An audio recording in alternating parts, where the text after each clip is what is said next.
রাত্রি 10:30 বাজে। এখন আমার একটু হাতে সময় হলো, নেল পলিশ পরলাম। আগে নেল পলিশটা তুললাম আর এটা পরলাম। এটা শুকিয়ে যাচ্ছে, তাই জন্য রিমুভার দিয়ে একটু পাতলা করে নিয়ে এক কোট পরেছি, আর ফাইনাল কোট একটা দিতে হবে। আর বাড়িতে এখন তুলোর অভাবে ওই টিস্যু পেপার দিয়ে আগে নেল পলিশটা তুললাম। কিন্তু ঘটনা হচ্ছে এখন আমার এখানে ডাল রান্না হচ্ছে। লাউ দিয়ে পাতলা করে একটু মুসুর ডাল রান্না করতে হবে আজকে রাত্রিবেলায় খাওয়ার জন্য। আজকে রাতের জন্য ভাত করে রেখে দিয়েছি। দুপুরবেলায় মাছের ঝাল বানিয়েছিলাম, অনেকগুলো মাছ রয়ে গেছে কিন্তু ঝোল একদম নিচে চলে গেছে। আর বানিয়েছিলাম পটল আলুর তরকারি, নতুন সবজি তো একদম টপা টপ উঠে গেছে। এখন পটল আনলে ভালো লাগছে, এঁচোড় রান্না করলে খুব সুন্দর উঠে যাচ্ছে। রাত্রিবেলা আজকে রুটি বানাবো না করেই দুবেলার ভাত করেছিলাম।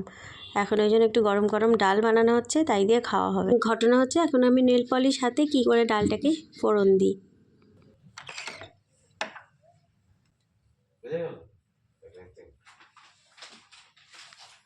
অনেকক্ষণ ধরে কোনো একটা সংলাপ চলছে, বাইরের থেকে টের পাচ্ছি।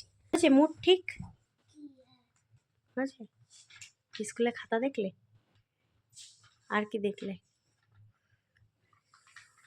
পড়ার চেরি। এই দেখো আমার ছেলে গ্রাজুয়েশন হয়ে গেছে, গ্রাজুয়েশনের সার্টিফিকেট। বলছি কি, ডালটা একটু সোমবার দিয়ে দেবো।